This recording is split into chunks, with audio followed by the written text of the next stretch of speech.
என் அன்பு சகோதர சகோதரிகளே, ஆண்டவரும் உலக ரட்சகருமான இயேசு கிறிஸ்துவின் நாமத்தில் என் அன்பின் வாழ்த்துக்கள். இன்றைய முத்து என்னும் இந்த சிறிய தியானத்தில் நட்சத்திரங்களை குறித்து நாம் தியானித்துக் கொண்டிருக்கிறோம். நேற்று நெளிவான சர்ப்ப நட்சத்திரம், அது வழி தவற செய்கிற நட்சத்திரம், அது திசை மாற்றுகிற ஒரு நட்சத்திரம். கவனமாக இருப்போம். ஒரு நாளும் தவறாக யாரையும் நம்மளும் வழி நடத்திடக்கூடாது, நாமும் வழி நடந்து விடக்கூடாது. இன்றைக்கு இன்னொரு நட்சத்திரத்தை நான் வேதத்திலே காண்பிக்க விரும்புகிறேன். வெளிப்படுத்தின விசேஷம் 12ஆம் அதிகாரத்தின் 4வது வசனத்தை நான் வாசிக்கிறேன். அதன் வால் வானத்து நட்சத்திரங்களில் 3 ஒரு பங்கை இழுத்து அவைகளை பூமியிலே விழத்தள்ளிற்று.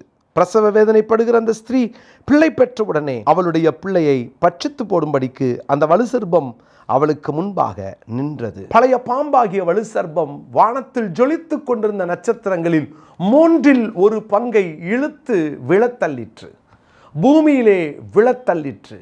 விழுந்து போன நட்சத்திரம். அருமையான தேவனுடைய பிள்ளைகளே, வழி விலகின நட்சத்திரம் என்று நேற்று சொன்னேன். இன்றைக்கு விழுந்து போன நட்சத்திரம். இந்த நட்சத்திர கூட்டங்கள் விழுந்து போனது. இந்த பழைய பாம்பாகிய வலுசர்ப்பம் ஏதேன் தோட்டத்திலே பாம்பாய் நுழைந்தது. இந்த 6000 ஆண்டுகளும் அது விழுந்து போன மனுஷனை எல்லாம், வஞ்சித்த மனுஷனை எல்லாம் விழுங்கி விழுங்கி விழுங்கி இப்பொழுது அது வலுசர்ப்பமாக மாறிவிட்டது. வலுசர்ப்பம் இப்பொழுது வானத்திலே பிரகாசித்து கொண்டிருக்கிற, அங்கே தேவனுக்காக வாழ்ந்து கொண்டிருந்தவர்களை எல்லாம் அது இழுத்து கீழே போடுகிறது. நல்லா கவனிங்க. ஒரு மனிதனுடைய வாழ்க்கையிலே வீழ்ச்சி எப்பொழுது வேண்டுமானாலும் வரலாம். வீழ்ச்சியை தவிர்க்கலாமா? நிச்சயம் 100% தவிர்க்கலாம். என்னைக்கு வீழ்ச்சிக்கு நம்ம இடம் கொடுக்கிறோமோ அப்போதான் அது விழத்தட்டும். பிசாசுக்கு ஒரு மனிதன் இடம் கொடுத்தால் அந்த பிசாசு அவனை இழுத்து கீழே தள்ளும். நீங்கள் இடம் கொடுக்காத வரைக்கும் ஒரு நாளும் அவன் உங்களை ஒரு நாளும் வஞ்சிக்க முடியாது, உங்களை அவன் விழத்தட்ட முடியாது. கவனமாக இருங்க. நம்ம கவனமாக இருக்கணும். இன்னைக்கு ஒருவேளை இந்த வார்த்தையை கேட்டுட்ருக்கிற நீங்கள் எங்கேயோ ஒரு இடத்துல விழுந்துட்டேனேன்னு தடுமாறி கொண்டிருக்கலாம். உங்கள் வீழ்ச்சியை நினைத்து போராடி கொண்டிருக்கலாம். பயப்படாதீங்க. இன்னைக்கு ஆண்டவர் உங்கள் வீழ்ச்சியிலே உங்களுக்கு உதவி செய்ய வல்லவராக இருக்கிறார். நாம் பிசாசுக்கு இடம் கொடுக்காமல் இருப்போம். ஒரு வசனத்தை வாசிக்க விரும்புகிறேன். சங்கீதங்களின் புஸ்தகம் 36ஆம் சங்கீதம் 12ஆம் வசனம். இதோ அக்கிரமக்காரர் விழுந்தார்கள், எழுந்திருக்க மாட்டாமல் தள்ளுண்டு போனார்கள். வாழ்க்கையில் அக்கிரமத்தோடு கூட வாழும் பொழுது அங்கே வீழ்ச்சி, அந்த பிசாசு தன் வாளினாலே ஜொலித்து கொண்டிருக்கிறவங்கள கூட இழுத்து கீழே போட்டுருவான். நமக்கும் தேவனுக்கும் இருக்கிற அந்த உறவிலே கவனம் இருக்க வேண்டும். வார்த்தையிலே கட்டப்பட்டு இருக்க வேண்டும். கிறிஸ்துவிலே வேரூன்றி இருக்க வேண்டும். அப்படி இருப்போம் என்றால், நாம் கண்மலையாகிய கிறிஸ்துவின் மேல் கட்டப்பட்டிருந்தால் எந்த பிசாசும் வஞ்சிக்க முடியாது.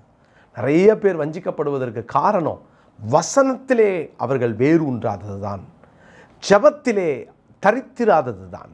இந்த வார்த்தை கேட்டுட்ருக்கிற நீங்கள் திரும்ப வசனத்துக்கு நீங்கள் வருவீங்கன்னா உங்களை மறுபடியும் கர்த்தர் எழுப்ப விரும்புகிறார்.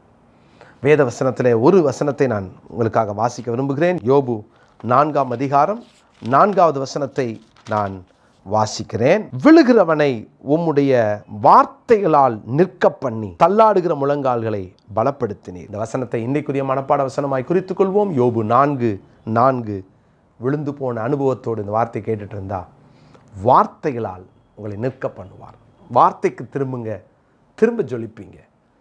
உங்களை யார் விழத்தட்டி இருந்தாலும் திரும்ப வசனத்துக்கு வாங்க. வசனம் உங்கள் வாழ்க்கையை உயிர்ப்பிக்கும்.